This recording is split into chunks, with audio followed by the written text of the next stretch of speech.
Altazor Intelligence les da la más cordial bienvenida a Serpientes y Escaleras. Creemos que el futuro se construye con imaginación, pensamiento crítico y preguntas que abren caminos. Serpientes y Escaleras es una invitación a explorar en colectivo cómo la lectura en la infancia puede ser una herramienta de transformación. Hoy nos acompañan voces que inspiran, marcas que trascienden y perspectivas distintas de proyectos que ya están haciendo la diferencia. Sabemos que cuando se cruzan los caminos de lo social, lo institucional y lo comercial, pueden nacer grandes alianzas. Construir comunidades más empáticas, productos más significativos y políticas más humanas. Gracias por ser parte de esta conversación. Altazor Intelligence. 4 años construyendo una inteligencia que conecta con lo humano. La partida apenas comienza. Muchísimas gracias por estar aquí el día de hoy. Sabemos que es complejo lunes de Semana Santa, ¿no? Y también abordar estos temas que no siempre les son a todos tan atractivos, pero justo es eso lo que queremos hacer, es darle un giro y ahorita les voy a platicar un poquito más de qué va. Muchísimas gracias a nuestros panelistas que de verdad son una joya. Yo soy fan de varios de ellos, de todos más bien. Gracias Rita, gracias Tiburcio, gracias Mario Iván, gracias Gaby, gracias Cris, que vas a hacernos el honor de moderar. Primeramente vamos a tener, y les voy a contar una ponencia, una charla más bien me gustaría decirles, con Ana Rodríguez, que pues de ahí viene todo el inicio de esto, ¿no? De por qué estamos convocando algo que se llama Serpientes y Escaleras, que habla de lectura, pero de juego, pero qué onda, si son una agencia de investigación de mercados y opinión pública, cómo se conecta todo esto. Les cuento un poquito, estamos, como decía Poncho en el video, estamos cumpliendo 4 años el 1 de junio ya casi. Y estamos muy felices porque en estos 4 años no solamente hemos tenido la oportunidad de hacer pues todos estos estudios y proyectos de mercado que nos gustan, pero que además pues nos dan para vivir, ¿no? A todo el equipo y a todos nosotros. Pero también, más allá de eso, hemos tenido la oportunidad de realizar proyectos de, digamos, ya de un corte mucho más social, en el sentido social, pues desde varias cosas, ¿no? No solamente lo social entendido como la filantropía, sino más bien social aplicado a la vida, cosas accionables. Hemos trabajado temas de embarazo en adolescentes, despenalización del aborto, temas de, pues, con infancias, ¿no? Con adultos, con muchos segmentos, pero sobre todo violencia contra las mujeres, ¿no? Con el tema de género acabamos de hacer algo de violencia digital, con todo este tema de compartir las nudes y demás, que es un tema súper peligroso, ¿no? y emergente.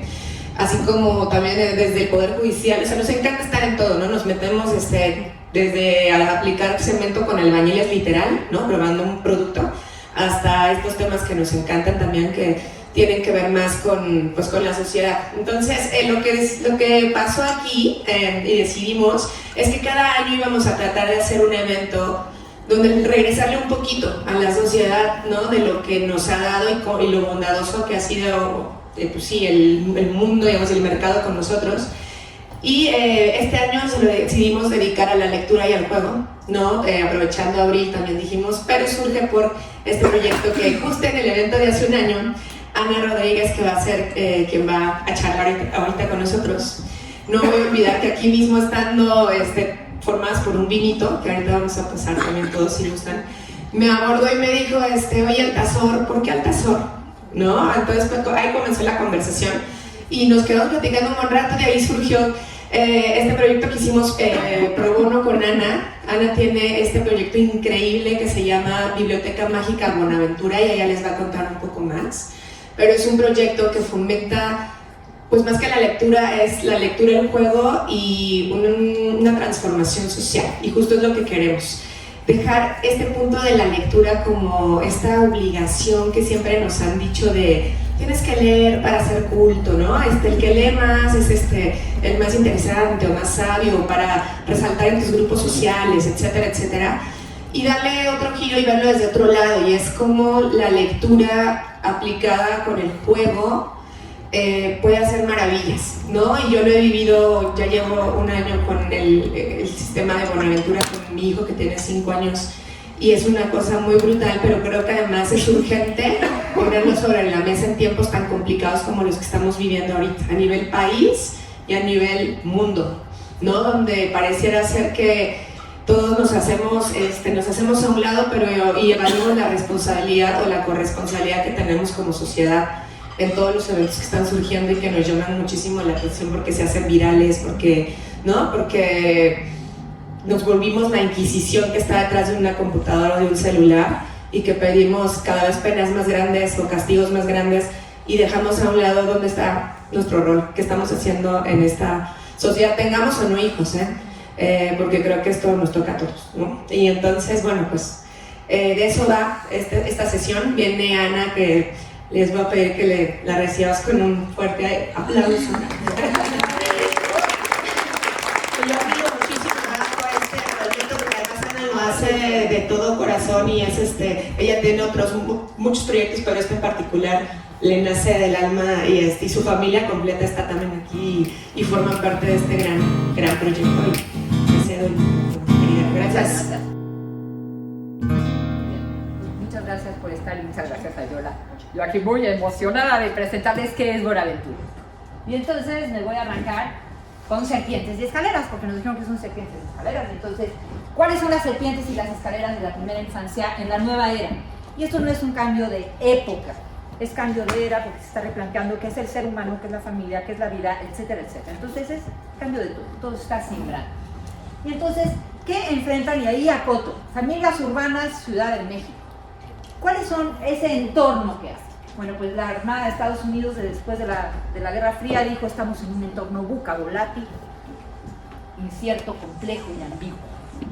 Y después de que pasó el COVID, dijeron: no, ya no es VUCA, o sea, ya el entorno no solo es volátil y complejo, es quebradizo, ansioso, no lineal e incomprensible. No más, ¿no? Hay un filósofo que a mí me gusta mucho, que es Byung-Chul Han. Y ese señor habla en un libro que dice La sociedad del cansancio. ¿Y qué es la sociedad del cansancio? Que nos autoexplotamos. Sé tu mejor versión. Yo sé que les encanta. A mí me agobia. Porque es como nunca, o sea, siempre tienes que ser mejor, mejor, mejor. Y somos esclavos de nosotros mismos. O sea, nos obligamos, como que ahora ser papás está profesionalizado, ¿no? Entonces somos profesionales como papás y mamás también. Entonces todo esto pues le cae encima a las familias de hoy. No tienen tiempo, no tienen presencialidad, porque el entorno ahí está, y la sociedad del cansancio o del agotamiento ahí está. Entonces están sobreestimulados, tienen muchísimas actividades, las pantallas omnipresentes, los niños, la presión temprana. O sea, el otro día estuve en un congreso de educación y estaban vendiendo un programa para que en el vientre materno aprendieran idiomas. Y había cola. Sí había cola.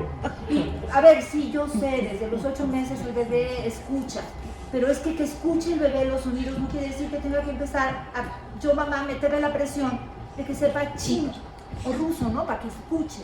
Se cierra hasta los 4 años según he leído, entonces pues tienen chance, ¿no? Entonces es esto de hay que hacerles el máximo rendimiento, la estimulación que no es temprana, sino debería ser oportuna, es así, es una maravilla, ¿no? Y ahorita vemos por qué las primeras infancias son tan maravillosas. Luego, por otro lado, estamos haciendo burbujas sociales, o sea, viven en una escuela, en un club, en una familia, en un grupete, y luego con las redes sociales, pues esto de las cámaras de eco, ¿no? Resulta que si yo veo noticias del mundo Bani, lo único que me va a regresar es mundo Bani. Entonces, pues estamos como aislándonos cada vez más en estos entornos tan complejos. Por otro lado, hay unas relaciones, pues si estamos en un entorno ambiguo, la relación con los límites y con las autoridades también está muy ambigua. O sea, como que cada quien somos Dios. Que nadie me diga que estoy mal porque me está faltando el respeto. Pues está como le hago con mis niños. Y por último, bueno, pues el consumismo. Este es el entorno. Esas son las amenazas. ¿Cuáles son las oportunidades para la primera infancia en esta época? Pues el acceso a la alimentación y a la salud es muchísimo mejor que en otras épocas. Por otro lado, tienen más atención y programas de educación temprana o educación oportuna. Los papás tienen muchos más recursos, está crianza positiva, crianza respetuosa, crianza consciente. O sea, hay 40,000 opciones de crianza en las que puedo encontrar cuál es la más afín a la mía. También hay mucha más inclusión y mucha más diversidad que antes. O sea, hay mucho más conciencia de lo que es y de por qué es tan importante la inclusión. Y no solamente social, que antes era como la única visible, era la exclusión socioeconómica, y ahora pues está todo esto lo de la neurodiversidad. Por otro lado, mujeres. Yo ahí decía, ¿qué pongo? Porque a ver, eso de que de verdad ya estemos avanzadas, yo creo que estamos en la búsqueda de igualdad de derechos de género, apenas en la búsqueda. Pero bueno, ahí vamos. Okay. Por otro lado, la conexión familiar ahorita la gente ya es más consciente. Yo tengo 61 años. Yo no me acuerdo de mis papás preocupados por conectar conmigo. Soy la más chica de 5. Entonces, no me acuerdo. Ahora sí, los papás sí tienen consciente y sí tienen una intención de decir, yo quiero conectar con mis niños. Y luego, pues hay mucha más participación, sobre todo de padres. Yo veo muchos más papás involucrados. Ajá, y ahí no me voy a meter el rollo de que ayudan en la casa, pero están más involucrados que los papás en la educación. Muy bien. Y por otro lado, que México es uno de los países que tiene el tiempo libre más caro de América. O sea, tenemos poquísimo tiempo libre. Pero sí hay una tendencia en el mundo empresarial de decir, oye, no, sí, que haya equilibrio de vida al trabajo, ¿no? O sea, tampoco puedo decir que ya lo hay, pero estamos en esas tendencias. Esas son las oportunidades. Fíjense. No, es para allá. La varita mágica no funciona. Ok, muy bien. Perdón, se movió al descargar. Entonces, ¿qué hicimos nosotros en Bonaventura? Bueno, nosotros en Bonaventura, que nació hace muchos años, hace como 30 años en Venezuela, con un problema de la situación de la educación allá, dijimos, ¿qué es lo que necesitamos? O sea, ¿qué podemos aportar nosotros siendo tan chiquitos, siendo una iniciativa particular? ¿Qué podemos aportar a la educación de futuro? Y entonces encontramos que la primera infancia pues es la etapa de máximo desarrollo, es donde el retorno de inversión es más alto. Entonces pues vamos a primera infancia. ¿Y a qué nos vamos a ir? Pues UNICEF, Harvard, Stanford Children's, que es lo que dicen. Lo que un niño necesita es sentirse amado. No lo dicen en esos términos, lo dicen en términos de cuidado, de atención, de todo lo que es cubierto sus necesidades. La lectura, el lenguaje, la palabra. Y por último, claro, el juego. Porque el juego es la manera natural en la que aprendemos. La escuela la inventamos. Cuando jugamos estamos aprendiendo. No importa que estemos jugando, estamos aprendiendo. Por eso es tan riquísimo el juego. Entonces dijimos, bueno, pues entonces, si depende de cuánto amor, cuánta lectura y cuánto juego hay, ¿por qué no metemos los tres en uno? Y eso fue lo que hice. Voy a empezar aquí con tengo que ocultar. Tengo que ocultar. ¿Ya me puedo pasar a la siguiente? Sí. ¿Por qué amar, leer y jugar es tan importante? Y voy con el primero, con amar. Bueno, pues es que resulta que de las experiencias de sentirme amado es que voy a tener un autoconcepto. Y ese autoconcepto además voy a tener una autoestima, que no es pluridimensional, o sea, tengo la parte corporal, la parte emocional, la parte cognitiva, la parte trascendente o espiritual. Entonces, en esa autoestima y en ese autoconcepto la voy construyendo. Y ambos, autoconcepto y autoestima, son parte de algo más grande que se llama identidad. Identidad es igual que la palabra amor. La oímos y todos la entendemos. Entonces asumimos que estamos hablando de lo mismo. Y si yo salgo corriendo de aquí y les digo, cuando regrese, por favor, todos tengan un perro, Yola, ¿qué perro me vas a tener? Un schnauzer. Un schnauzer, Carlos. Pastor alemán. Valeria. Un callejero. Que acaba de llegar a la casa a vivir. Y eso pasa con la palabra perro. Cuando hablamos de amor o cuando hablamos de identidad, se abre y cabe cualquier cosa. Entonces, ¿por qué es importante la experiencia de amor? Porque le va a permitir al niño construir esto: autoconcepto, autoestima e identidad. Me voy al segundo, la lectura. ¿Qué es lo que da la lectura? La visión del mundo. O sea, ¿qué es ser humano? ¿Qué es la vida? ¿Cómo son los niños? ¿Qué es la familia? ¿Qué es la amistad? La cosmovisión del mundo se da a través de la palabra y la lectura la enriquece. Y por último, el juego. El juego tiene que ver con las 4 Cs, que me imagino que aquí hay un montón de gente de educación que están ahorita en tendencia en educación, que dicen tienes que desarrollar 4 competencias para la nueva era, que es el tema de la comunicación, el tema de la colaboración, la creatividad y el pensamiento crítico. Entonces el juego desarrolla todo.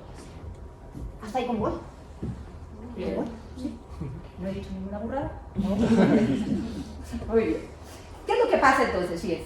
Si falta amor, lectura y juego en la primera infancia, y me focalizo en la lectura.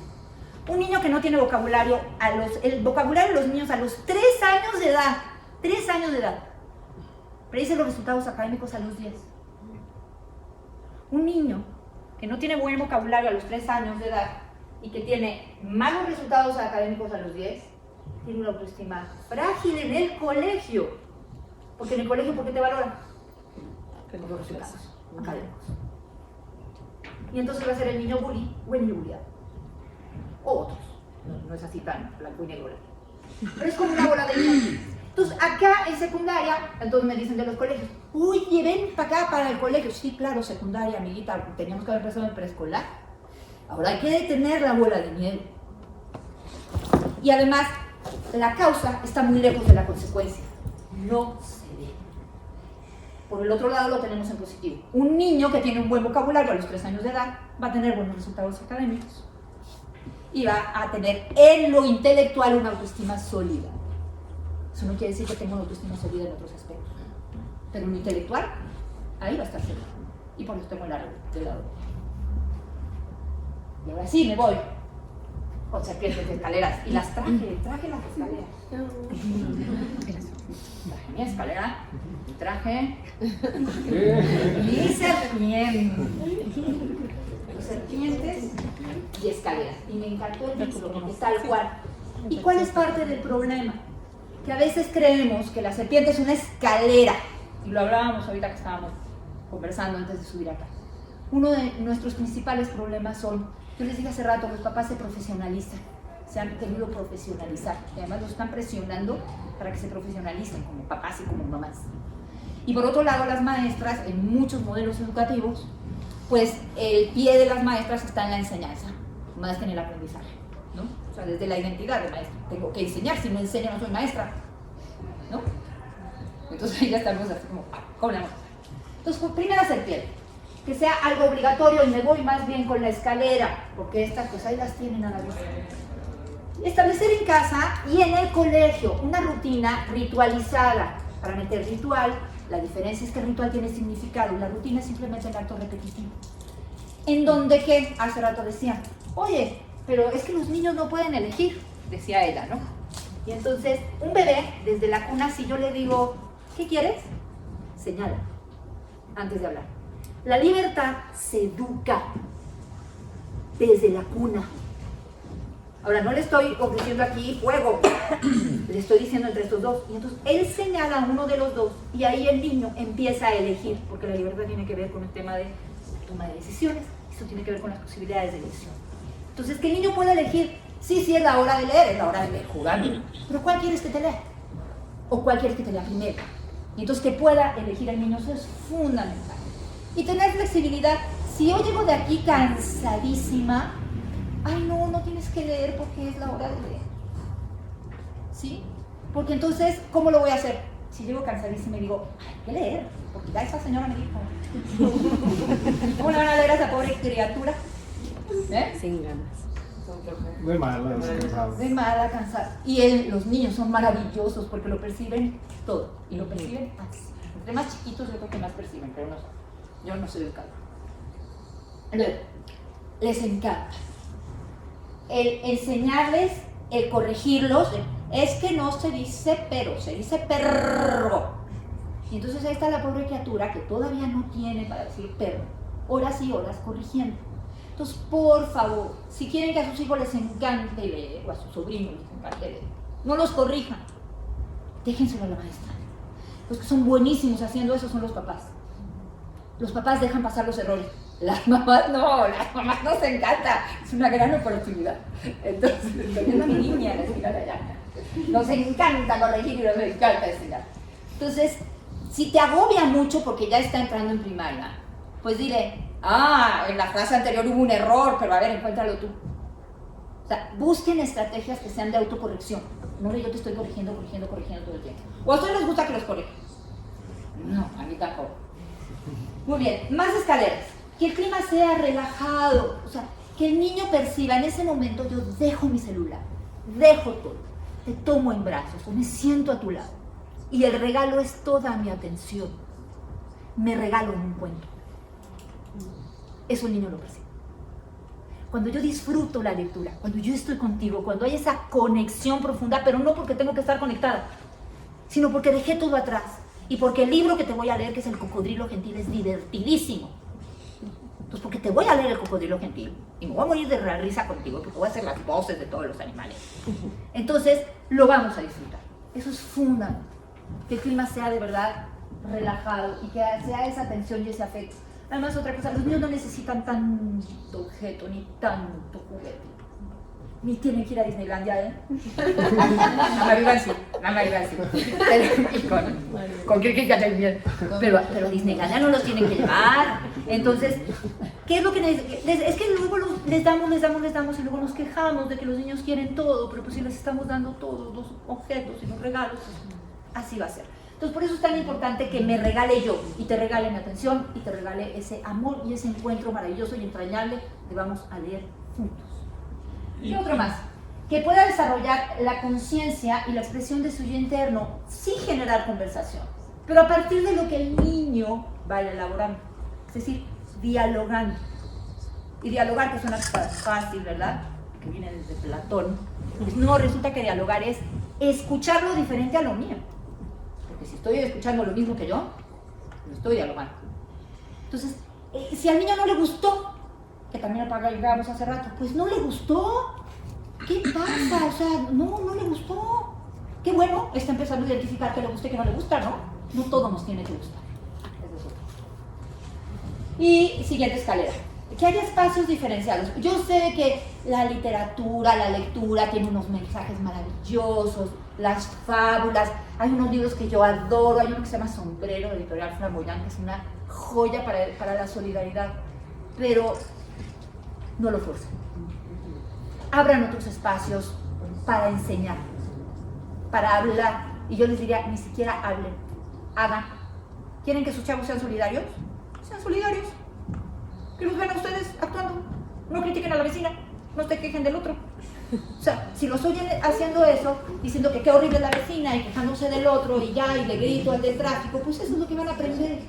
Entonces, si quieren, por supuesto que hay que educar a los niños en principios y valores éticos. De preferencia después de los 7 años, si no por ahí atrás me van a corregir.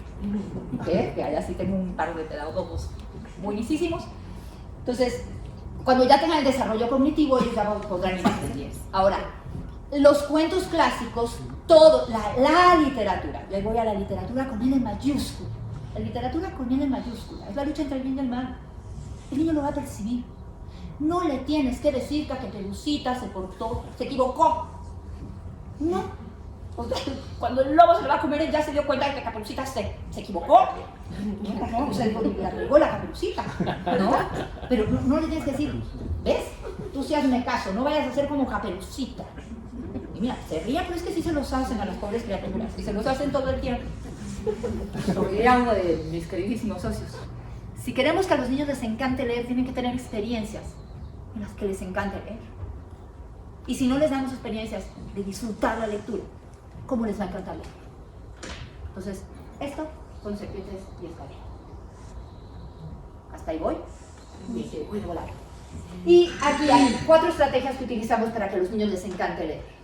Y voy a arrancar de allá para acá. De la lectura en voz alta, todas son un arte.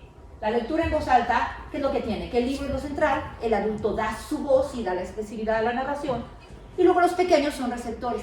No estoy diciendo que una es mejor que otra, todas son complementarias, ¿sí? O sea, son diferentes estrategias. En ningún momento, esta me salió más larga, pero no es que, ay, esta es la, no, todas son muy importantes. Cuentacuentos, pues ni quién les digo, ¿verdad? Ni quién les digo de cuentacuentos, ¿verdad? Ni se los explico, pues. Animación a la lectura es un movimiento de los años 80 que surgió en España con Montserrat Sarto, no sé si en Barcelona, pero en España sí. También están haciendo que sí, que en Barcelona. Y entonces, Montserrat Sartó lo que ella decía era, hay que animar la lectura, pero el objetivo de Montserrat Sartó era competencia lectora. O sea, sí había un objetivo de mejorar la competencia lectora en la animación a la lectura, y es buenísima también.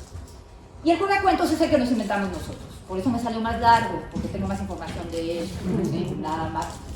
¿Qué es el juegacuentos? El juegacuentos es donde lo central es divertirnos, la experiencia compartir, ese yo me regalo contigo en el cuento. El adulto es un mediador y algo muy interesante que es partícipe horizontal del juego. Con un ejemplo de juegacuentos, lanzas un dado. El azar nos iguala a todos. Enfrente un dado no importa, ni qué academia tengas, ni qué género seas, ni niveles socioeconómicos, nada. Cuando tiramos un dado son probabilidades. Entonces por eso el azar es tan divertido. Entonces meter un elemento de azar o un elemento de vértigo movimiento, competencia, colaboración, simulacro, cine o representación o juego de rol, esos son como los grandes tipos de juegos. ¿Qué es lo rico del juego? Que entonces yo juego con los niños. No es que yo dirijo el juego, sino que si leímos Caperucita, pues ahora le ponemos unos papelitos, bajan el papelito y te tocó Caperucita. Ah, le tocó Caperucita. ¿Y a quién le tocó el lobo? Pues a ella le tocó el lobo. Y entonces, ahora el lobo tiene que andar persiguiendo a Caperucita. Y todos los demás, pues somos árboles, y unos van a proteger a Caperucita y los otros van a hacer... Y así, pero yo que conté el cuento me meto con los niños. No me quedo fuera. ¿Cómo creen que viven eso los niños? Sí. O sea, ahí sí estás conmigo. Ya te saliste de ese rol de decirme, ya tienes la lonchera, ya te pusiste los zapatos, hora de dormir, lávate los dientes. Ya te saliste del tema instruccional del adulto, del cuidador. Eres uno conmigo. Es poderosísimo el juego. ¿De verdad el juego es? Yo sigo cada vez más enamorada del juego. Y por último, los protagonistas, y eso cuando diseñamos los juegacuentos siempre lo cuidamos, es que el protagonista sean los niños, ¿sí? De la experiencia de jugar y leer. Muy bien. ¿Qué ingredientes debe tener un juegacuentos? Pues por supuesto de sentirse amados, aceptados y validados. Y aquí me van a decir, ah, eso está muy fácil. No, eso es como el amor. El que tú ames a alguien no quiere decir que el otro se sienta amado, ¿eh? Normalmente hay una brecha, y grande. Entonces, cuando te amo y que el otro se sienta amado, hay distancia. Entonces, para esto es que no hay corrección para los niños. El segundo, saberse competentes, cuando ellos juegan, se sienten competentes. Socializar y vincularse, y por último, más importante, disfrutar.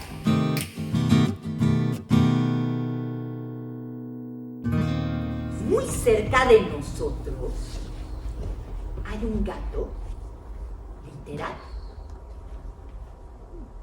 que del poco dormir y del mucho leer, su cabeza se le convirtió en un libro abierto. Su nombre secreto comienza con la letra C y su apellido es Gatón. Así es que sus bonamigos, jugando con la inicial de su nombre y su apellido, le llaman Segatón. Él vive en el reino de Bonaventura. Y en Bonaventura todo lo hace jugando. Hola, Oli. Oh, es verdad que en Buenaventura lo que nos encanta es jugar. Pero también la amistad es lo más importante. Y los niños también nos encantan. Qué bien. Y en Buenaventura viven los bonamigos. Los bonamigos y yo cuenteamos todo el día. Es decir, que leemos jugando o jugamos leyendo. Nos divertimos muchísimo enredando los sonidos. Oh, bailamos con las rimas rimadas desparramadas. Ay, cuántos juegos más como puedan imaginar. Oh, pero... ¡oh, no! ¡Qué problemón! Dirían los ratones enamorados Romeo y Julieta. ¡Ay, qué problemón! Como en todos los cuentos, hay un malo malvado. Se llama Ceres. Y Ceres cree que jugar es molestar. Así es que se metió en el cuento de la sirenita, se robó el hechizo de Úrsula y les quitó su voz a todos los bonamigos.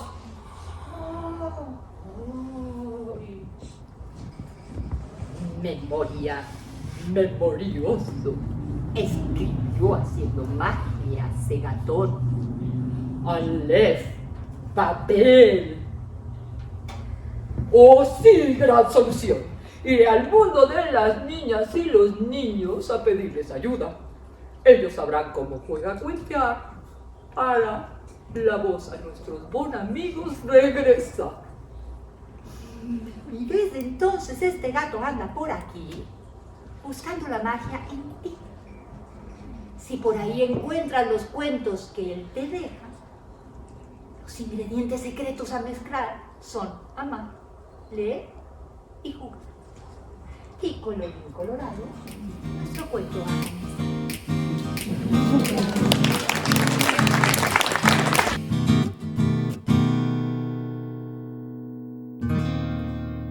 ¿Qué es Buenaventura?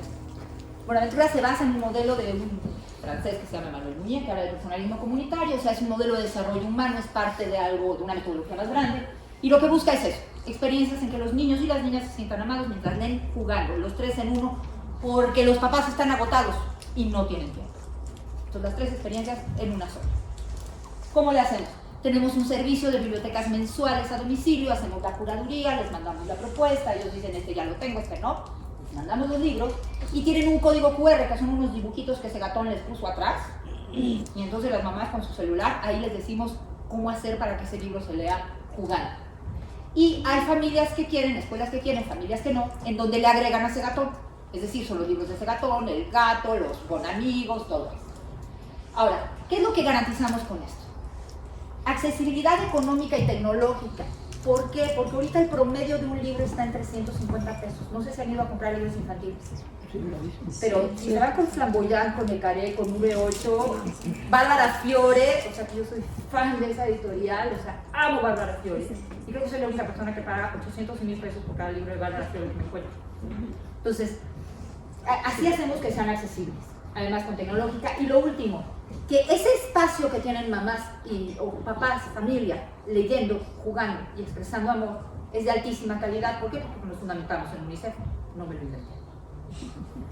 Y por último, ¿qué estamos lanzando este año? Y además lo estamos lanzando en este momento. ¡Sorpresa, Yola! Queremos lanzar este reto que se llama 1001 libros antes de primaria. ¿Por qué? Hay un estudio de 2019 de Ohio, la Universidad de Ohio, la señora se llama que me oye, la maestra, doctora o no sé qué, grado, pero la mujer esta, se llama Logan, y el estudio lo que dice es que a los niños a los que les den en casa, a los 5 años de edad, ¿cuántos cuentos creen que ya les leyeron? 5 años, echen números. 100, 200, 300, 400, ¿quién da más? Ándales para que se despierten rapidito. Echen. Tú me puedes decir porque tú ya sabes. 5 al día, 9000 a los 5 años. 5 libros al día. 1,5 millones de palabras es la brecha que tienen a los 5 años los niños a los que no les han leído. Pregúntenme en México. Pregúntenme. Acabo de hablar la semana pasada, hablé con Ana Serrano del Proyecto Day, que es una mujer maravillosa, y me decía, tengo unos números horribles para ti, el 50% de las familias con niños de 5 años tienen 0 libros en su casa. 0 libros. O sea, la brecha en lenguaje está en los cimientos del resto de la vida. Porque si la primera infancia se retoma más alto de inversión en educación, pues es cuando nos deberíamos de centrar en hacer algo. Por ese dato es que nosotros lo que estamos lanzando como reto es, oigan, ok, no vamos a leerles 9000, leámosles 1001, ¿no? ¿Va? 1001. ¿Cómo le hacemos? Bueno, pero a ver, ¿pero de qué? No de lectura, Porque, por lo que decíamos al principio, no es para que sean eruditos, por favor, no es para, que acasen a los gringos. No. Sí, hay una mamá que sí me dijo el otro día, o sea que si le leo 5 de verdad alcanzo a los gringos. No, tú y yo nos tenemos que tomar un café. Y además debe de intuir por dónde fue que me dijeron eso, ¿verdad? No, olvida lo que dije, no dije nada. Pobre criatura, ahora le van a caer con libros encima. Entonces, de experiencias en las que los niños se sientan amados mientras leen jugando, para que entonces sí construyan las mejores bases neurológicas, porque tienen esos 3 ingredientes de los que hablé al principio. Entonces, el reto, ¿cómo le hacemos? Fíjense, si en un aula escolar les den 2.5 libros a la semana, durante 40 semanas tenemos 100. Y están los libros del rincón, que son joyas de joyas. Porque parece que la bronca es que no saben ni en qué grado van. O sea, muchas veces la bronca es que no saben para qué salón le toca, y no saben cómo jugar con él. Entonces lo ven aburridísimo. Niña bonita lo leen así de, niña bonita, había una vez una niña con un cuerpito. Y los niños, ¿qué pasa si le leo horrible al niño? Que le es horrible, no le va a gustar nada. Y en familia, fíjense que no está tan complicado, son 2 libros una vez a la semana. ¿Verdad que no es imposible? Entonces, si nosotros lográramos eso, estaríamos hablando de 200 libros durante 5 años. Tendríamos a los 5 años de edad 1000 libros. Y el 1001 es uno que nosotros vamos a poner en PDF descargable para que puedan escribir su propio cuento con la literatura. El amor y el amor. Así es que este es el lanzamiento de 1000 libros antes de primaria, porque para educar a un niño sí necesitamos a toda la tribu. Muchas gracias.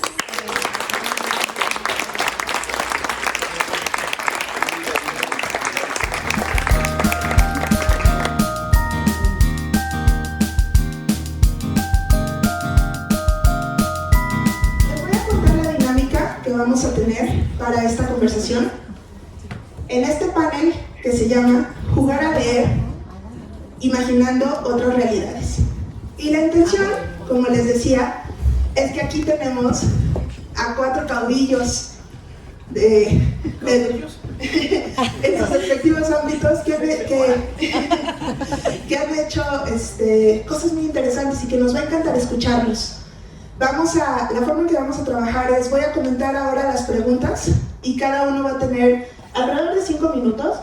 Yo voy a llevar el tiempo gachamente nada más para que todos tengan la oportunidad. Voy a pegar los ojos y así ya vemos que todos puedan tener su tiempo para comenzar. Pero primero me gustaría, aunque no necesitan introducción, presentárselos para que sepan por qué cada uno en su ámbito fue invitado a este espacio. Rita Sánchez González es directora de Desarrollo Educativo en DEM, experta en innovación educativa, diseño instruccional y programas de formación docente. Ha colaborado con UNICEF, Fundación Lego y el DIF Nacional, y liderado proyectos en tecnología educativa y STEAM. Es ingeniera por el TEC de Monterrey, con maestría y doctorado de educación matemática por la Universidad de Columbia en Nueva York.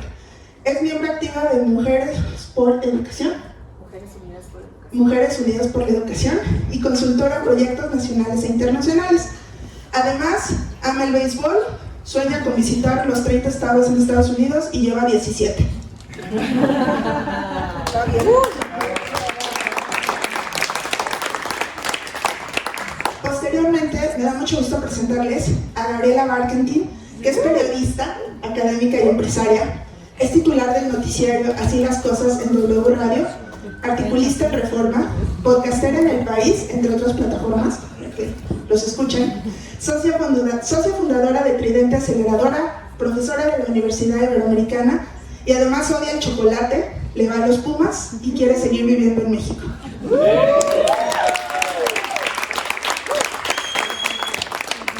Y por acá tenemos a Tiburcio Gabilondo, quien es director general de Gapsol, que es la empresa dedicada al manejo de los derechos y marcas de Francisco Gabilondo Soler, con más de 30 años de experiencia en la gestión de esa propiedad intelectual. También ha sido gerente comercial y productor en el IMER, es licenciado en psicología por la UVM y estudió en la Escuela Activa de Fotografía, donde también impartió clases de laboratorio fotográfico. Y además, le gusta hornear pan, aunque hoy no nos trajo, pero ya nos contó que tiene esa habilidad.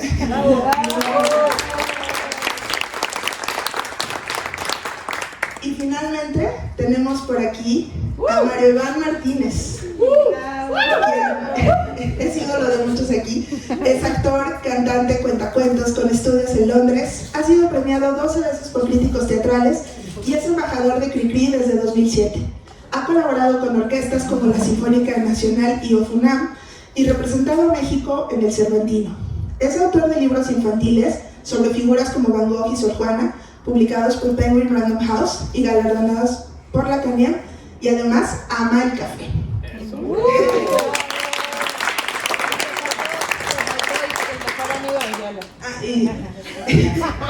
Yola quiere ser su mejor amiga. Y bueno, entonces yo me siento muy honrada de tenerlos aquí, y es por eso que las preguntas que trabajamos en equipo en Altazor, pues las doy como punto de partida para escuchar su expertise, para escuchar toda su opinión. La primera pregunta es, desde sus respectivas trincheras, ¿cuál creen que será la agenda durante los años siguientes con respecto a las infancias en México? La siguiente pregunta, ¿cómo podemos fomentar la conexión entre el juego y la lectura en la primera infancia? ¿Y cómo contribuye esto a la imaginación de los niños? La tercera pregunta, en un mundo cada vez más digital, ¿cuál es el papel de los libros y los juegos tradicionales? La cuarta pregunta, ¿pueden los espacios de juego y lectura transformarse en entornos que fomenten la exploración, la experimentación y la construcción de narrativas en los niños? Todos tienen las preguntas a mano, no creo que los voy a hacer que de memoria las digan. Sí. Y la última pregunta, se ha afirmado que el jugar a leer puede convertirse en una herramienta para el desarrollo del pensamiento crítico y resolución de problemas. ¿Cuál es su perspectiva sobre esto? Voy a ceder el micrófono, y mientras ellos están platicando, también me gustaría que ustedes piensen en alguna pregunta o comentario que tengan, porque vamos a tratar de dar unos minutos al final para eso. Entonces, ¿quién quiere comenzar? ¿A quién cedo el micrófono primero? Bueno, pues muchísimas gracias por la invitación, Altazor, Cristina. Bueno, Cristina y yo, dato curioso, nos conocemos desde hace... Yo la vi crecer. Yo le ayudé a que terminara su doctorado, pero bueno, eso es para otra plática. Bueno, son 5 preguntas súper cargadas y voy a tratar de resumirlas, ¿sabes cómo hablo? En 5 minutos. Y creo que voy a empezar con la primera desde mi trinchera, ¿no? Y estoy hablando desde educación, desde el área educativa, desde el área de innovación educativa. ¿Cuál debe ser la agenda para México para las primeras infancias? Y creo que lo hemos dicho, ¿no? Lo hemos dicho siempre de, bueno, pues una educación, pero no solamente una educación, sino un cuidado para la primera infancia que sea de alta calidad, que sea equitativo, que sea pertinente. Programas educativos en los cuales realmente se escuchen las voces de los chiquitines, de las chiquitines, y de hecho ya está en el currículo nacional de la primera infancia, ya está establecido que se debe respetar y se debe incluir el bienestar y los derechos. Y de hecho hay algo muy importante que en el 2019 se hizo un estudio, fue una consulta ciudadana del Pacto por la Primera Infancia, y le hicieron preguntas a 100,000 ciudadanos, y entre ellos fueron niños y niñas de 1 a 6 años. Y algo que me encantó que dijeron, que le preguntaron, es ¿qué les hace feliz a los niños de entre 1 y 6 años? Y les voy a leer aquí. Al preguntarle qué les hace felices, lo que les dijeron que les hace feliz es el juego, el esparcimiento, las relaciones familiares positivas, las actividades recreativas y el disfrute del entorno natural. Y lo que les da tristeza es que tengan restricciones de juguetes, esparcimiento, desastres naturales, entornos inseguros, conflictos familiares, desatención, maltrato y abandono y deterioro ambiental. Entonces creo que este ejercicio que se hizo ciudadano es súper impactante, porque sí se escuchó la voz de los niños y las niñas. Entonces, ¿cómo podemos incluir realmente esto en nuestros programas, hablando desde la educación, en nuestros programas educativos? Ya lo establece el currículo nacional, pero ¿qué necesitamos? Pues necesitamos una apoyo a los agentes educativos, la primera infancia, de educación inicial, que por primera vez, o sea, tenemos un programa de educación inicial de 0 a 3 años o 45 días a 3 años en nuestro país. Entonces, ¿cómo fomentamos y cómo apoyamos a los agentes educativos, a los cuidadores primarios, a los padres y madres de familia para establecer estos entornos que ahorita nos hablaba Ana sobre cómo jugar, cómo leer y sobre todo cómo amar? Entonces, estos programas que deben de tener no solamente la parte académica, sino también la parte asistencial, que el juego y la lectura sean guías, o sean motores para poder explorar. Y algo que me gustaría platicarles es con Papalote. Yo soy de Monterrey, por si no se nota en el acento un poquito a veces. Tenemos un programa que se llama Significando Nuestro Entorno con Papalote Monterrey, y Significando es S-T-A-M, STEAM, que es de Ciencia, Tecnología, Ingeniería, Arte y Matemática. Entonces, y tenemos el programa desde de educación inicial hasta secundaria, pero básicamente lo que era cómo a través del juego, cómo a través de la lectura podemos explorar nuestro entorno, pero nuestro entorno real, no un entorno imaginario, o sea, ficticio, o sea, que realmente reconozca el contexto, las realidades y los fondos de conocimiento que traen nuestros chiquitines para poder dar soluciones a problemáticas desde nuestra edad, o sea, desde nuestra perspectiva, que ahorita hablabas también mucho de, o sea, los distintos puntos de vista, cómo a través del juego y la lectura podemos activar las disciplinas que a veces las podemos ver como muy duras, muy secas. ¿Cómo podemos activar estas disciplinas para poder accionar y poder ser estos agentes de cambio, ¿no? Ahorita nos comentaban sobre las 4C. Entonces, ¿cómo estas 4C les ayuda a realmente ser empáticos, que es algo, o sea, tener esta conciencia social y poder ir promoviendo? Y también es bien sabido que la investigación nos dice que programas de alta calidad en la primera infancia reduce mucho la desigualdad educativa, ahorita lo comentaba Ana, pero también promueve un éxito, o sea, a largo plazo, ¿no? Pero bueno, pues al menos ahorita, yo creo que justo... 16 segundos. Ah, no, ahí se los regalo a arriba Monterrey. Muchas gracias, Rita. Yo me quedo con estas dos ideas clave de lo que dices, que hay que pensar en qué hace felices a los niños. Se nos hace una pregunta con la que si nos quedamos hoy ya es bastante. Y con la idea de cómo apoyamos a los agentes educativos. Creo que esos dos retos que nos presentas son muy importantes. Y ahora por acá, para que no se me sientan abandonados, ¿quién de ustedes dos quiere comenzar? Muchas gracias por la invitación. Espero decepcionarlos con mis comentarios, pero bueno, la primera pregunta sí es un poco complicada porque ¿cuál es la perspectiva, la panorama, el tipo de problemática que puede venir? Es difícil visualizarlo porque debemos considerar que tenemos todavía una tendencia muy fuerte a tener muchas herramientas que nos proporcionan información muy continuamente y en gran cantidad, y los niños están continuamente expuestos a esto. Los niños actuales manejan mucha información, pero esa información, tal como les pasa a los adultos, puede llegar a ser confusa porque es mucha. Y muchas veces no hay, justamente lo que acabas de señalar tú, siempre una vinculación entre el contexto que se vive con respecto a la información que se vive. Y además hay un reto, no voy a decir que es un problema, pero es un reto continuo entre lo que los padres tienen como expectativa formativa de los niños en cualquier ámbito social.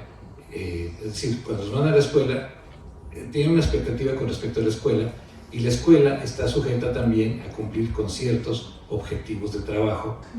Y para mí es un conflicto continuo entre la expectativa del padre, la expectativa de la escuela, la expectativa de la institución que regula toda la parte académica, y total que todo el mundo acaba descontento, ¿no? Es decir, el niño acaba sufriendo ir a la escuela.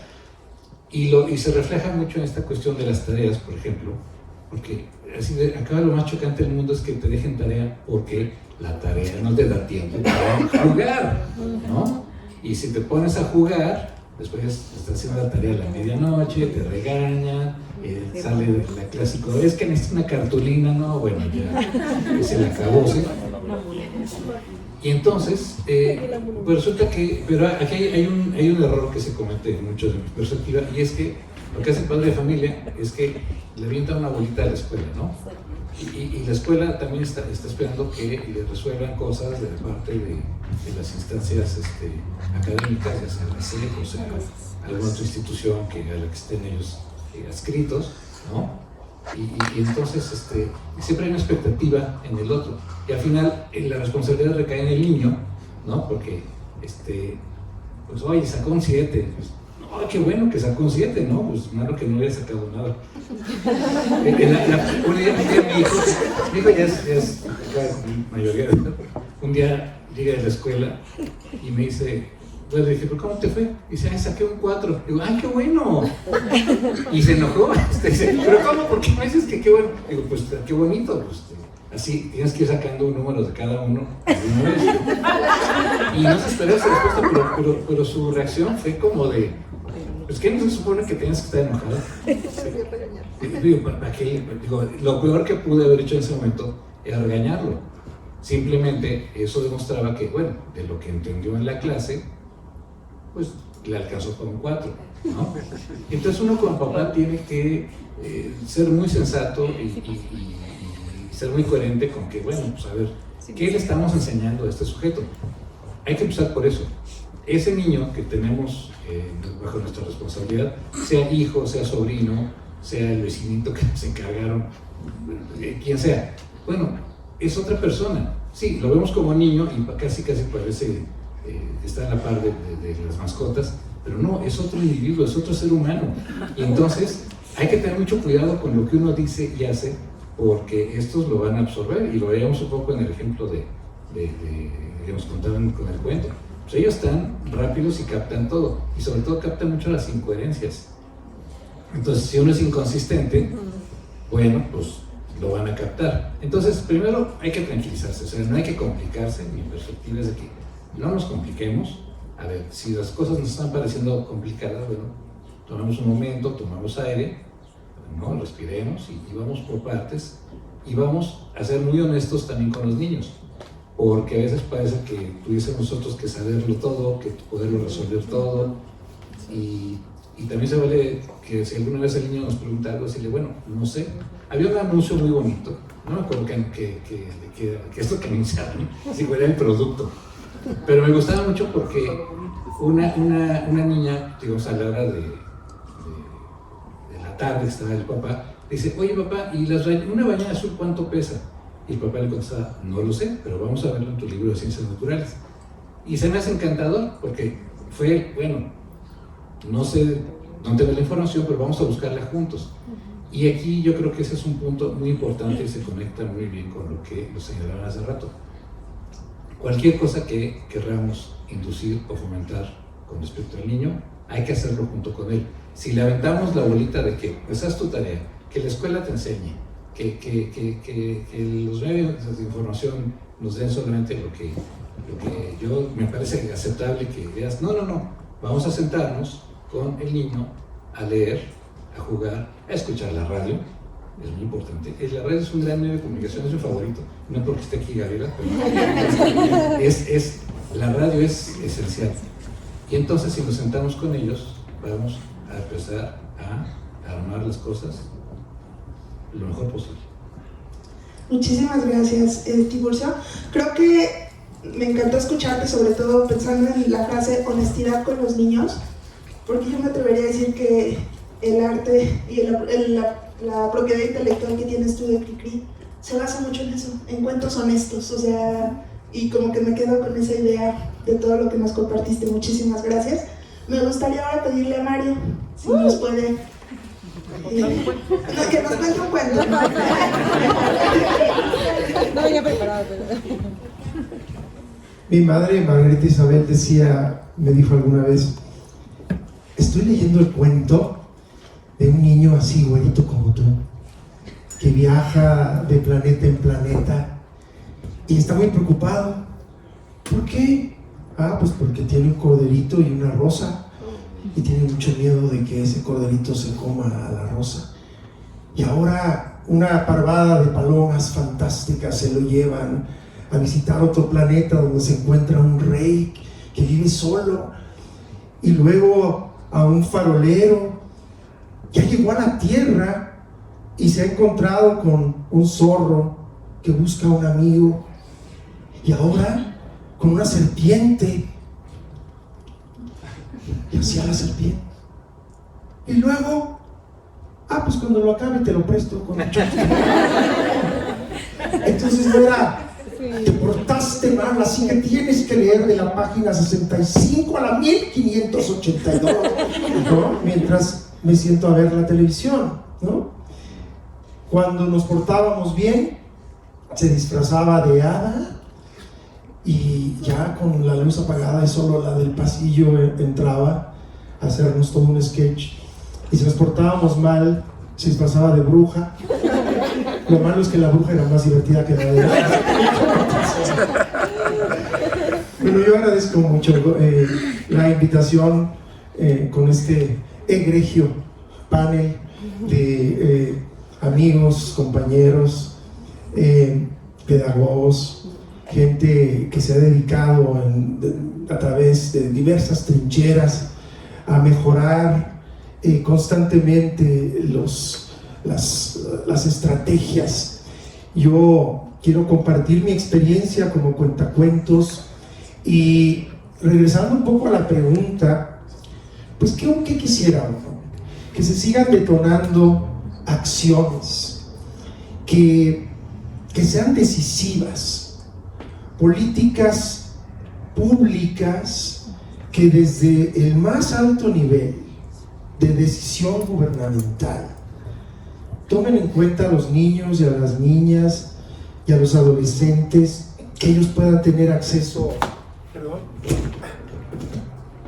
a la cultura, a avanzar en la eliminación de las violencias en nuestro país, impulsar la prohibición desde cuestiones como impulsar la prohibición del matrimonio infantil antes de los 18 años, políticas que destierren el abuso sexual infantil, la violencia intrafamiliar, que lleva también a la deserción escolar. Dichas políticas tendrían que verse armonizadas en todos los estados de la República en nuestro país.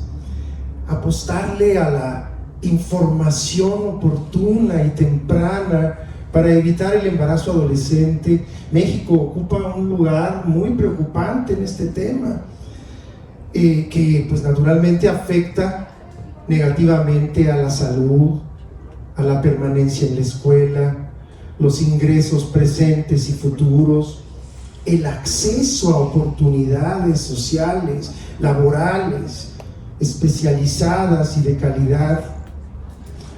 Poner a los niños, a la niñez, a la adolescencia al centro de las políticas públicas. Y esto implica que a nivel federal los estados ejecuten presupuestos en forma coordinada, en acciones precisas. Considerar que en este caso no se trata de un gasto, sino de una inversión que dará beneficios tangibles a mediano, a corto, a largo plazo. Yo nunca olvidaré la forma en que mi madre nos encauzó, siempre a través del juego, de lo lúdico, de la compañía, de lo que hablaba Tiburcio, que se convirtiera en no ese flagelo escolástico, sino en una estrategia a través de la cual primeramente se fomentaban los lazos fraternos.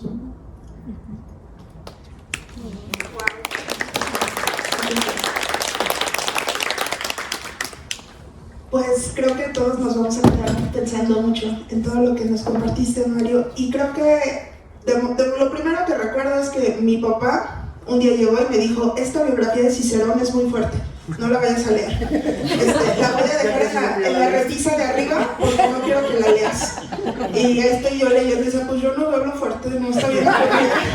Pero lo terminé esperando las escenas salas, es que nunca llegaron. Entonces, creo que la invitación a la lectura sí tiene que ser un poco creativa de los padres, como nos cuentas. Y me gusta mucho pensar en la experiencia de lectura, cómo invertimos en ella. Y creo que todo lo que hemos hablado aquí es de eso, es de cómo acercamos a la lectura en una forma desde la política pública, pero que se entienda en lo particular. Porque algo que yo he notado cuando decimos tu nombre es que puedes saber enseguida quién ha ido a tu show y quién no ha ido. Porque quien no ha ido dice: ah, sí, es un actor. Y quien sí ha ido a tu show es: ay, claro. Porque tú les has dado una experiencia transformativa, una experiencia que los invita a redefinir cosas. Entonces creo que por ahí va, y la verdad nos encanta que hayas compartido tu perspectiva. Muchas gracias, Mario. Vamos a escuchar.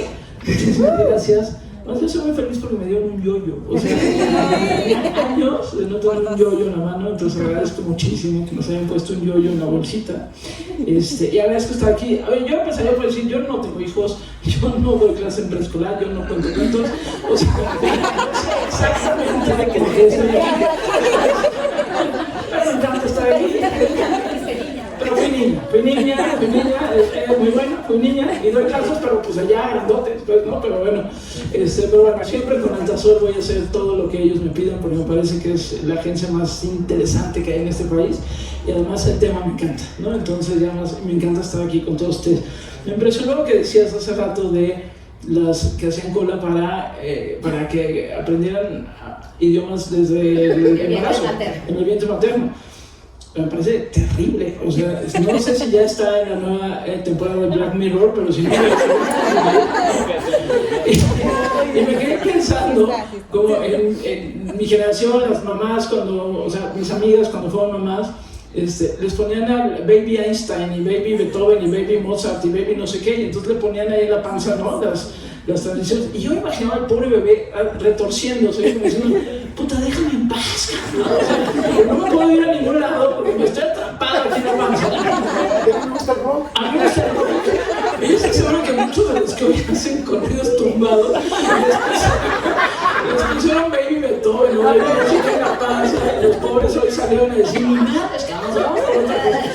Pero de verdad me impresionó y voy a investigar más de eso para contar alguna cosa, me parece. O sea, entonces, me encanta todo lo que han dicho, me encanta el esfuerzo y felicidades, me encanta lo que están haciendo con los libros, pero me gustó escuchar también a quienes me antecedieron y me quedo un poco con una idea, y creo que la idea para mí más importante es la de libertad, ¿no? O sea, yo creo que el forzar, el encapsular, ¿no? Esta campaña que estuvo, no sé, hace algunos años, que era: hay que leer 40 minutos diario. Yo decía: leer 40 minutos diario y además come brócoli y de paso una zanahoria, entonces vas a odiarlo todo.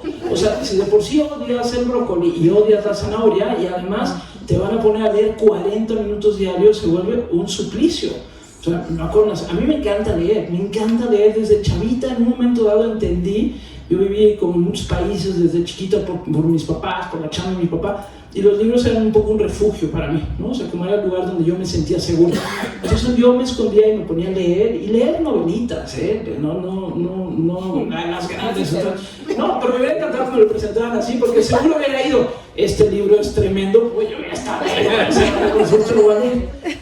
pero es un tema de enorme libertad, es un espacio donde tú te encuentras, es un espacio donde tú haces un poco tu mundo. Y aquí se ha hablado de un tema que es fundamental, y es el juego.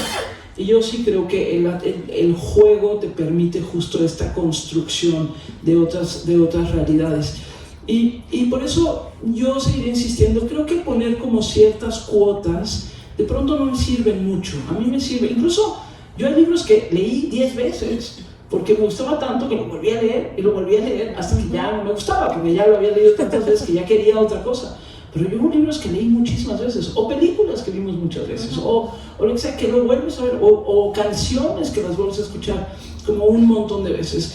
Yo creo que aquí, y y comparto además con Tiburcio una experiencia que tuvimos increíble cuando yo era director de W Radio y el personaje Cricri cumplía 80 años, el personaje Cricri, y que nació en W Radio hace un chorro tiempo, y decidimos hacer una cosa que fue como muy audaz en ese momento, y era hacer un concierto en el Zócalo de la Ciudad de México.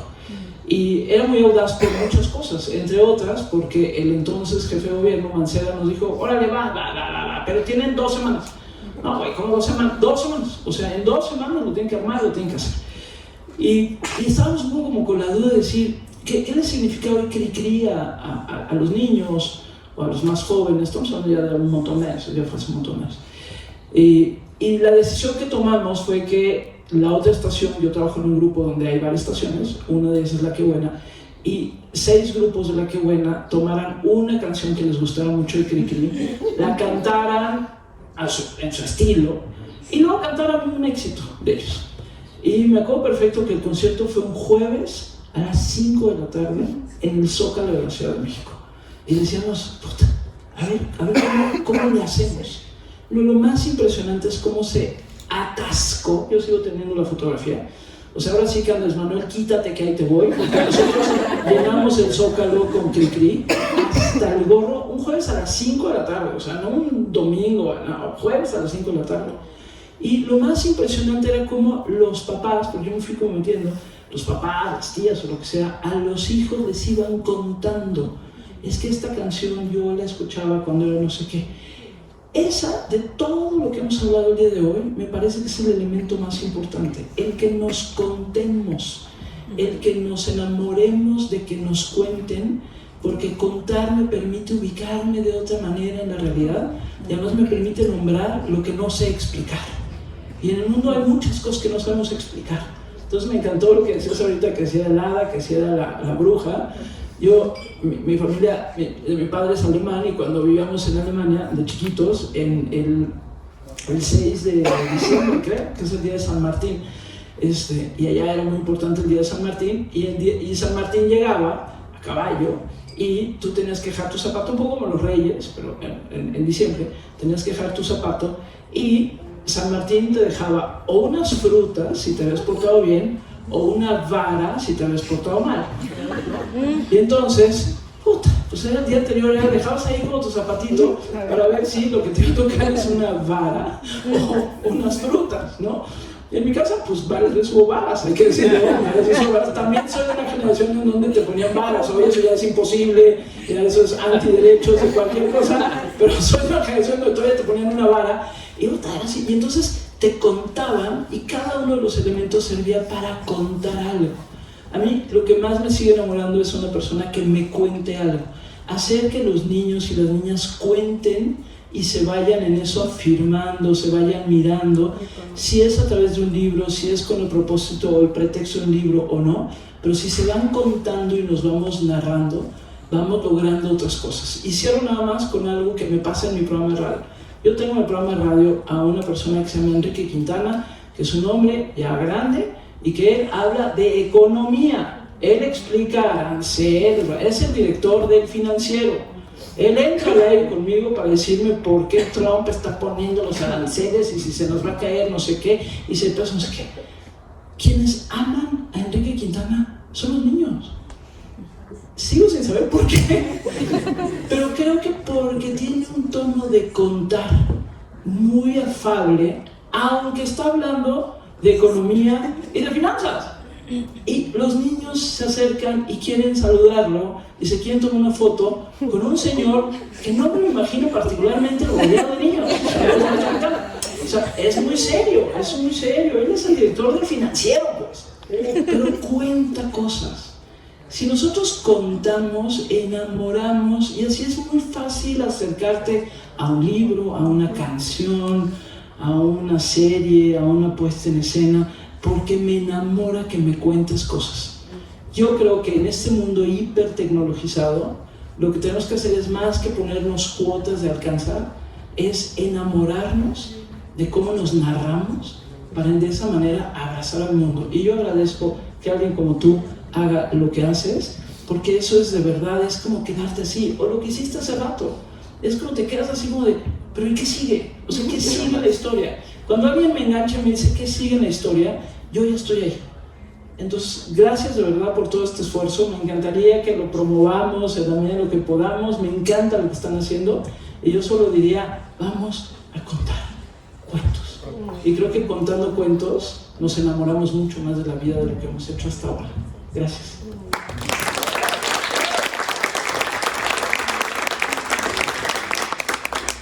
Pues tengo muchos comentarios, pero quisiera darle, yo ya tuve el placer de hacer algunos por aquí, entonces más bien me gustaría preguntar y ceder el micrófono a alguien que tenga un comentario, un chiste, una tienda del Mercado Libre que quieran contarles.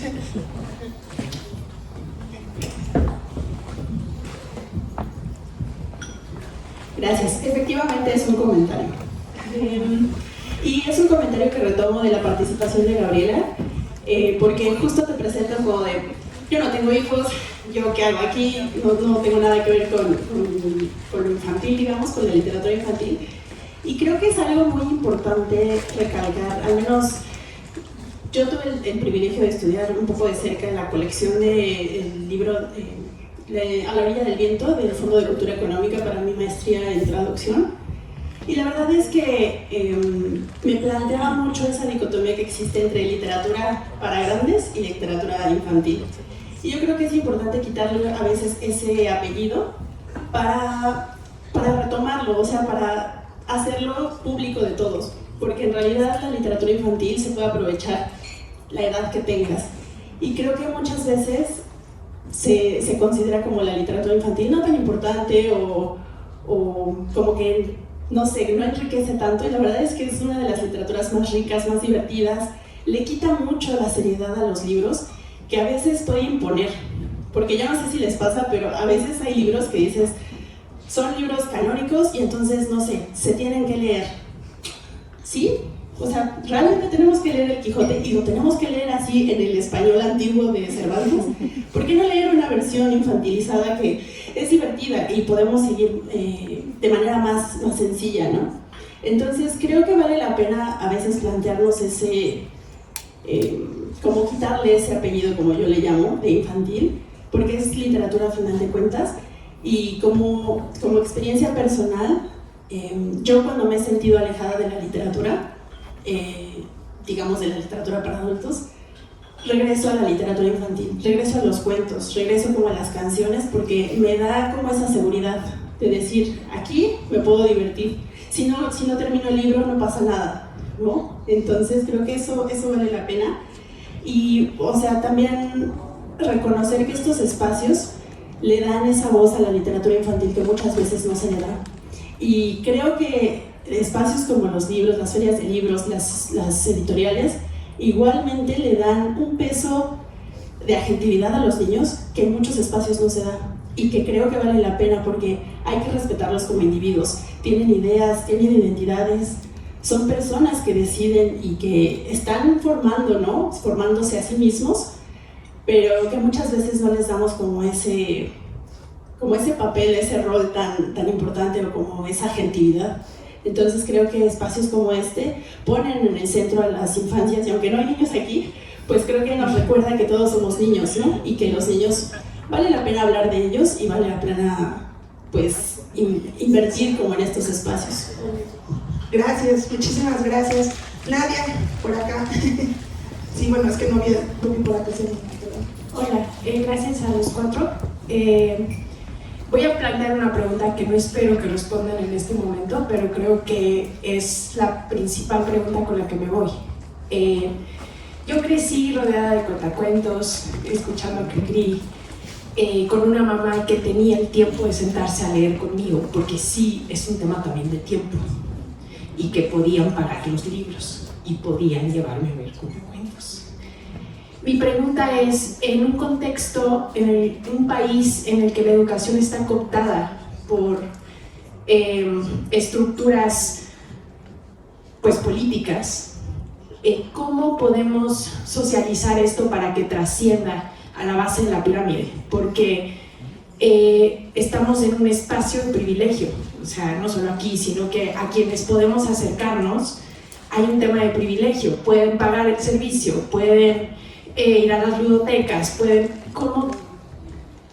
¿Cómo encontrar estos canales que rompan esa barrera y podamos generar estas experiencias colectivas como el concierto en el Zócalo, que conecten a los niños y que se vuelva parte de una experiencia colectiva, ¿no? Y de la educación básica, y no dependamos de fondos internacionales? Por ejemplo, ahorita de donde yo vengo, estamos muy castigados por la falta de fondos de USAID y de Estados Unidos en general.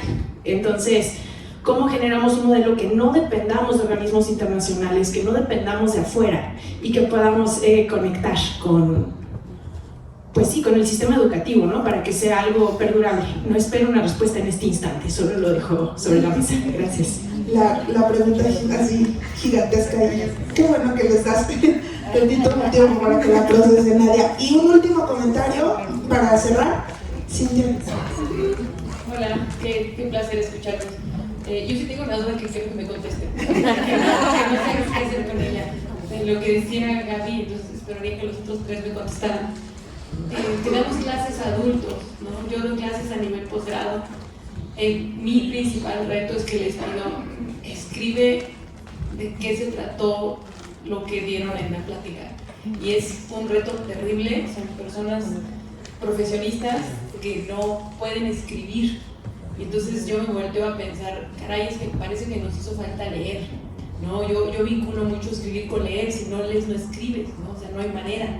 Entonces, o sea, ya llegué al punto en que doy una clase con un profesor de la Facultad de Filosofía y Letras de Literatura, de así se escribe, pero realmente no sé si se les ocurre algo cuando ya se nos pasó la infancia, ¿no? Cuando ya llegaron a la adultez, ¿qué hacemos ahí?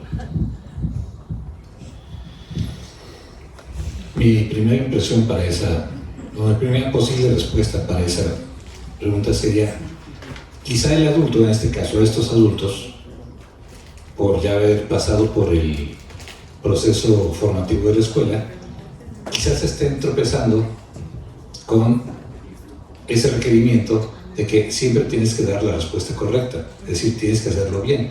Entonces, si no se sienten con la herramienta o el sentimiento, digamos, de suficiencia para poderlo hacer, entonces es cuando les va a costar, porque obviamente si si ya eran adultos y ya pasaron por la escuela, sí, deberían tener la habilidad mínima para poder escribir algo, pero generalmente ese tropiezo, esa barrera va a ser un poco más emocional que cognitiva.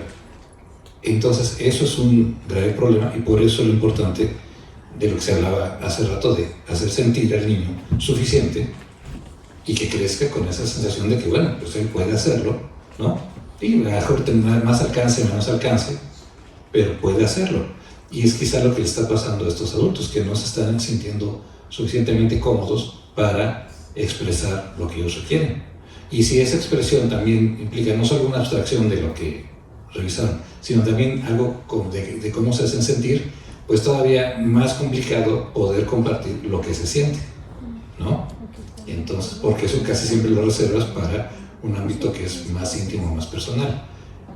Entonces, creo que por ahí puede venir un poco el tropiezo.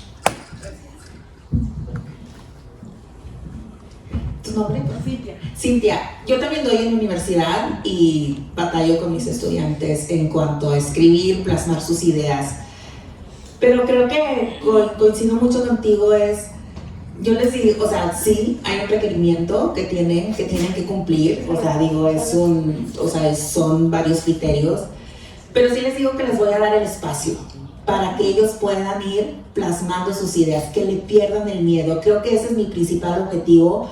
Ya llegan a la universidad con un miedo de no sé, porque siempre me lo tachaban o me lo ponían en rojo o no les daban esa retroalimentación, pues no sé, pues, pero sí es brindarles el espacio de ahorita con inteligencia artificial todo se puede hacer muy fácil, y les digo, déjenla, hasta el final la vamos a utilizar, pero que vayan perdiendo el miedo, que vayan, o sea, pónganmelo en viñetas, les digo, arrojen sus ideas, vomiten todas sus ideas ahí en el documento, yo se las voy a estar revisando, o sea, sí es mucho trabajo, pero creo que mi principal objetivo es más allá de un escrito 100% perfecto académico, que vayan perdiendo el miedo. Sí les doy lecturas sencillas para que puedan, o sea, vamos a ver, o sea, lectura, comprensión, qué estamos diciendo, y hacer debates, hacer demás. Yo sé que es, claro, como comenté ahorita Ana, pues ya perdimos muchos años, ¿no? Entonces, ¿cómo empezamos desde chiquitines? Pero si ya los tenemos en la universidad, ¿qué podemos hacer? ¿Qué podemos hacer con ellos, no? Y pues es darles esa identidad de que sí pueden, ¿no? De que sí, y que vayan perdiendo, pues poco a poco ese... Es una chava, porque no tenemos 2 alumnos, tenemos muchos alumnos, 100 alumnos o más, pero pues bueno, ahí son cosas que al menos a mí sí me han funcionado en esa parte. Y nada más quería hacer un poco, y era una pregunta que le quería hacer a Ana María, pero más que pregunta, es una duda que me quedó, es ¿cómo trabajas con los papás? ¿No? O sea, porque se veía que decías que había un QR para que los papás tienen, y no sé, pero ahorita lo que comentaron mucho es, creo que el cómo se transmite, o sea, a mí me ha tocado mucho ver papás que ellos mismos tampoco saben leer, en realidad. Entonces, o sea, ¿cómo hacer que luego los hijos lean si el papá o la mamá tampoco se sienten a gusto con la lectura, ¿no? Y entonces estamos como obligando o sea, pensando en el sistema educativo, pues, ¿no? Pero estamos como obligando a que se hagan cargo de algo que tampoco saben hacer, y entonces se vuelven como dobles angustias o triples angustias, ¿no? Y crisis, seguramente hasta de como de autoridad, un poco de imagen frente a los hijos. Entonces, nada más, sé que ahí lo tienen, pero me parece uno de los temas interesantes que tiene que ver mucho con lo que estamos hablando aquí.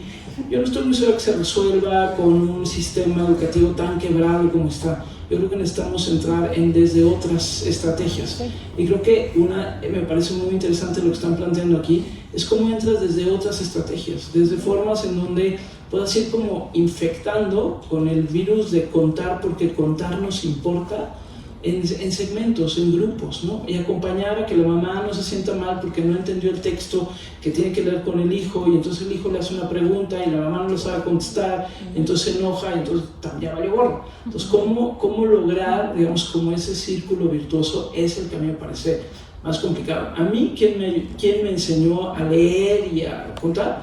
Un muy buen profesor que tuve en primaria, muy buen profesor que tuve en primaria, y mi abuelita. Porque mi abuelita era una gran contadora de historias, y entonces pues, yo estaba ahí picando. Entonces creo que es encontrar como esa línea de conexión, ¿no? que a mí me parece fundamental lo que están haciendo. Muchísimas gracias, Gabriela. Creo que aquí hablamos de la desmitificación de la lectura, o sea, en lugar de ser, la lectura y vas a leer, sino, pues vas a leer porque es divertido y porque quieres saber qué pasa en la siguiente página, ¿no? Y creo que esa es la lección con la que yo me quedo, y espero que ustedes se queden también. Yo de mi gusto los dejaba que les hicieran 20 preguntas más a este super panel, pero ya me están haciendo los ojos de que se nos está terminando el tiempo, y pues tenemos un pequeño obsequio con el cual queremos agradecer a nuestro panel. Este obsequio lo pensamos mucho, lo planeamos mucho, y es con mucho cariño de parte de Altazor para todos ustedes. Entonces, muchísimas gracias.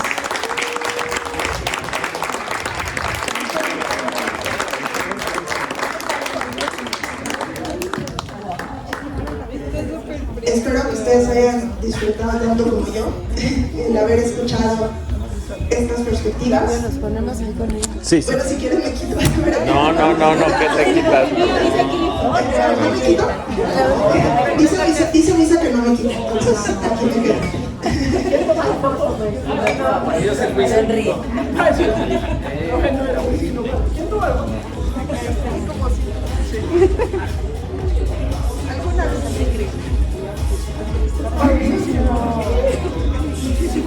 Lo pensamos muy rico, de Oaxaca. Bueno, un aplauso. ¡Bravo!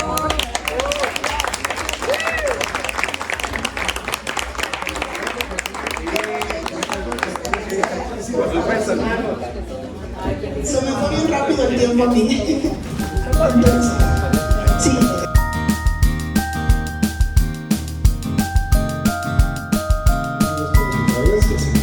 vamos en el último bloque y entonces de repente la energía empieza a mermar, pero ahorita les vamos a contar algo muy interesante.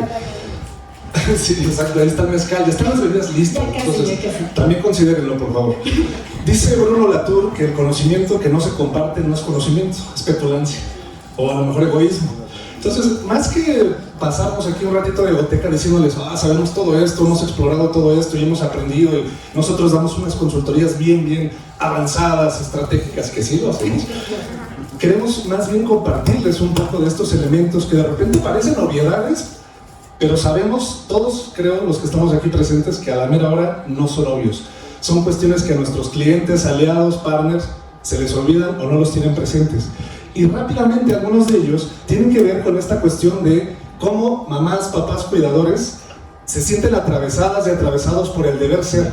Tengo que ser el mejor papá, la mejor mamá, el mejor tío, tía, cuidador, etc. O ya lo estoy haciendo mal.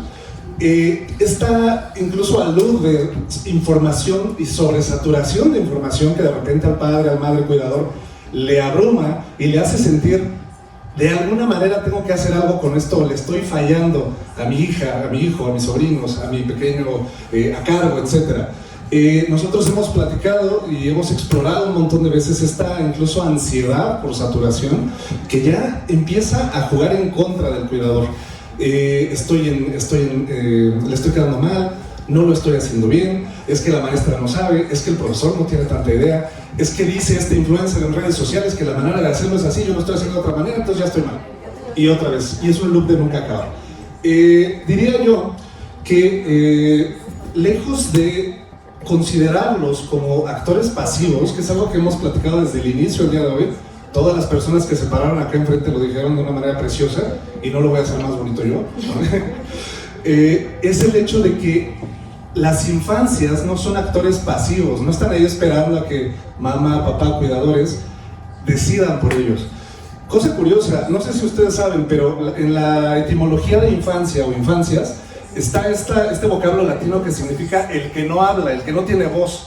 Fíjense ya desde ahí cómo se empiezan a generar sesgos que tienen que ver con las percepciones que a veces solemos tener de es que al infante hay que guiarlo, al infante hay que darle, al infante hay que corregirlo. O en el espectro político es que niños, niñas, adolescentes no votan, no tienen voz, no tienen agencia, que es algo que mencionaban allá hace ratito. Liz. Bueno, como decíamos ya después se las pasamos. Aquí traemos unos ejemplos de cómo se ve afuera, ¿no? Porque obviamente ya Charlie como que les dio un poco de teoría, incluso ahí la etimología, ¿no? De latín. Pero esto que estamos platicando, cómo se ve afuera. Una de las tendencias que justo, o sea, yo creo que todo el mundo la ha visto es el tema de los Sephora Kids, ¿no? O sea, de que hay niñas de 6 años, de 8 años, de 9 años comprando skincare, ¿no? Incluso ya esta nueva término, ¿no? De la dermorexia, de lo que para algunas de nosotras en los 2000 fue el querer estar flaca como las modelos, pues ahora es el no tener poros, ¿no? Entonces, pues también vemos cómo esto impacta, cómo pues lo que están consumiendo el tema de la generación alfa, ¿no? Que ya están pegados al iPad, que los papás les dan el cel, el iPad y todo lo que están consumiendo ahí. Y también vemos cómo de alguna manera se permea como la parte que nosotros vemos como las regulaciones, ¿no? Digamos que nos estamos saltando las regulaciones, pero vemos como los niños, las niñas están siguiendo pues influencers adultos que a lo mejor tú dices como de bueno, no está nada malo, pero ¿qué vemos? De que pues sí le está enseñando de oye mira, compra este producto para la piel, ¿no? O sea, una niña de 10 años que no necesita claramente esos productos. Entonces, pues esto es un poquito de cómo se está viendo afuera. Pasamos al segundo eje. Aquí queremos platicarles un poquito de lo que hemos hecho, por ejemplo, con el tema de pues estancias infantiles, guarderías, y también cómo hemos ayudado a las marcas a entender el tema de los nuevos miedos o todos los miedos por los cuales atraviesan los cuidadores, sobre todo, por ejemplo, pues padres, adolescentes que quieren todo el tiempo estar como esto que les decía Charlie hace ratito, ¿no? Como de toda la información que están viendo, y queremos meter a nuestras hijas, a nuestros hijos en una cajita, ¿no? O sea, pareciera que los queremos como catalogar o etiquetar de algo. Entonces, igual aquí muy brevemente, ¿cómo lo vemos? Ahí está para acá, ¿no? Ahí está. Pues esta onda como de que los niños ya no tienen rabietas, ahora es trastorno de desregulación disruptiva y lo tratan con fármacos, ¿no? Lo que todo el mundo hemos escuchado en las escuelas de que todos los niños ya tienen TDAH, ¿no? O sea, es un tema de que todos tenemos TDAH, todos tenemos algún trastorno, todos tenemos algún déficit, y se trata con medicamento, ¿no? O sea, no se trata con una educación atenta al niño, ¿no? O sea, sino como que estamos como saltándonos los pasos y decir como de, ya, te doy una pastilla y listo, ¿no? Entonces, pues todo esto es importante. Gracias. También recordar siempre que cuando nosotros pasamos de perspectivas de déficit a perspectivas centradas en el desarrollo o en las infancias, en este caso como sujetos de derecho, empezamos a verles como sujetos que ya están completos. No es como que están en déficit o que apenas es un vasito que se le va llenando de cositas y algún día será adulto. No, son sujetos sociales que ya están completos, con una realidad compleja propia, que ya está lista para conocer el mundo, experimentar, soñar, jugar y desear. Pero ahora yo quisiera preguntarles lo siguiente, que el día de hoy hemos hablado de cosas muy poderosas y muy bellas, como el juego, cómo soñar, cómo crear, construir. ¿Cómo van a jugar niñas, niños y adolescentes cuando viven en contextos de deprivación social, en conflicto bélico, con cuestiones de violencia de género, violencia sexual? Cuando tienen que trabajar a edades muy tempranas, de manera muchas veces obligatoria, cuando pasan fenómenos de trata y nunca más vuelven a ver ni el lugar de donde nacieron ni de dónde son, y son sujetos desenraizados. ¿Cómo van a jugar? O les preguntaría también, ¿cómo es que pueden empezar a crecer jugando, construyendo, si la argamasa social se les desbarata en las manos, en el entorno donde viven? Si todos los días carecen o adolecen de condiciones para poder construir posibilidades, que es de lo que hemos estado hablando el día de hoy. Crear, construir, soñar. No se puede soñar cuando todo el tiempo estoy en estado de alerta, cuando todo el tiempo estoy en una vigilia porque la violencia está afuera, está dentro de mi casa, de mi entorno inmediato y está en mi cotidiano. En los Objetivos de Desarrollo Sostenible, 10 objetivos de 17, que no es cosa menor, tocan directamente el desarrollo de niñas, niños y adolescentes. Pero en el centro, la Agenda ONU ha dejado clarísimo que el tema central sigue siendo la erradicación de todas las formas de violencia. Si ustedes se recuerdan, en el lema de Naciones Unidas está el moto, la buena intención, que es muy poderosa, pero es una intención de no dejar a nadie atrás.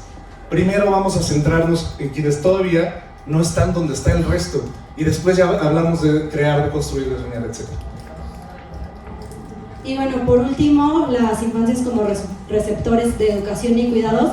Aquí de verdad que les podemos echar un chorro de 20 horas con todo el trabajo que hemos hecho con las organizaciones que aquí por acá nos están acompañando. Todo el tema que hemos explorado, sobre todo pues alrededor del juego, alrededor de los programas de formación docente, de centros especializados de educación infantil, y cómo les ayudamos bueno, incluso nosotros, ¿no? O sea, seguimos aprendiendo y seguimos comprendiendo cómo cuidadores, docentes, padres de familia, las mismas niñas y niños entienden el juego, ¿no? O sea, ¿qué entendemos por juego? ¿Qué es jugar? Todo esto que nos enseñaron de el jugar es perder el tiempo. No es cierto, eso es una mentira, ¿no? Entonces, ya lo decía Ana María en un inicio, ¿no? Aprendemos jugando y es parte de la naturaleza, y estamos como ayudando a resignificar el juego, que es uno de los grandes retos que tienen los docentes en el aula, el resignificar el juego, porque justo pues se enfrentan a estos padres que dicen como pues yo no traigo a mi niño que juega a la escuela, quiero que aprenda, y entonces le tenemos que explicar al papá como de está aprendiendo, está jugando y también está aprendiendo, ¿no? Entonces pues todo eso, la evaluación de talleres de formación continua en las que hemos participado, y también contarles rápidamente el tema de lo que pasa en las políticas públicas de educación, que muchas veces se queda en lo abstracto y que pues obviamente quien lo tiene que poner en práctica pues son los docentes o baja los padres, ¿no? A través de un programa, etcétera, pero nos hemos encontrado en que las mamás, los papás, los abuelitos están entendiendo una cosa muy diferente. Entonces eso también es importante, digamos, del lado del gobierno, de que se tiene que bajar, ¿no? O sea, se tiene que bajar al lenguaje, se tiene que bajar a los temas actuales, se tiene que bajar a la manera en la que ellos lo comprenden, porque pues de nada sirve que por ahí decíamos, ¿no? O sea, no es lo mismo educación inicial que estimulación temprana, y entonces pues yo aquí les pregunto a ustedes, ¿no? O sea, ¿qué entienden por educación inicial y qué entienden por educación temprana? Y pues vamos a ver que cada quien entiende una cosa diferente. Entonces, pues es importante bajar eso. Vale, muchas gracias. Dos cosas antes de la lámina. Fenómenos que estamos todo el tiempo tratando de ayudar a revertir con nuestros aliados, con otros actores, son los siguientes: el adultismo y el adultocentrismo. Parece lo mismo, pero no es lo mismo. El adultocentrismo es esta perspectiva, como seguramente ustedes saben incluso mejor que nosotros, donde solamente lo adulto tiene autoridad, tiene voz, tiene peso, tiene valencia, digamos. Yo te voy a enseñar, yo te voy a dirigir porque yo tengo una visión del mundo que tú tienes que adquirir. Ese es el adultocentrismo. Y el adultismo puede ser entendido como esta forma de discriminación, de segregación, donde incluso, pues todavía no estás listo, chavo, todavía no sabes, morrita, etcétera, todavía no estás ahí. Algún día lo estarás, pero mientras, mira, mejor calladita te ves más bonita, tú en tu rinconcito, muchachito, etcétera. Y que además tiene que ver con la noción, que también es un error, es incorrecta, es imprecisa, la noción de que todo lo que tiene que ver con las infancias solo le atañe a las infancias y nada más. Y esto es una imprecisión muy perniciosa, muy dañina. Por ahí decían hace ratito Gaby, alguien que comentó por allá, esta cuestión tan poderosa de: yo no tengo hijos, yo no tengo niños pequeños en mi entorno, en mi cotidiano, a mi cuidado, pero también estamos atravesados por las realidades infantiles, también son sujetos sociales, y así como podemos entender otros grupos etarios, minorías, etcétera, así son las infancias, es otro actor social. Entonces, quisiera yo comentar eso, y ya nada más quédense. Y bueno, ya para terminar, pues obviamente fuimos niñas y niños, entonces aquí estábamos el equipo de Altazor para que nos conozcan lo bonitas y bonitos que nos veíamos. Identifique a sus anfitriones. Identifique a su anfitrión favorito.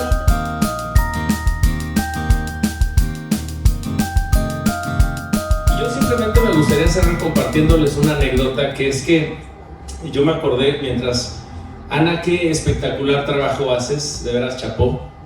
Y mientras platicabas de este tema de un condicionamiento, diría yo, positivo en torno a la lectura, haciéndolo juego, me acordé mucho de la novela de Un Mundo Feliz de Aldous Huxley, donde hacía lo contrario.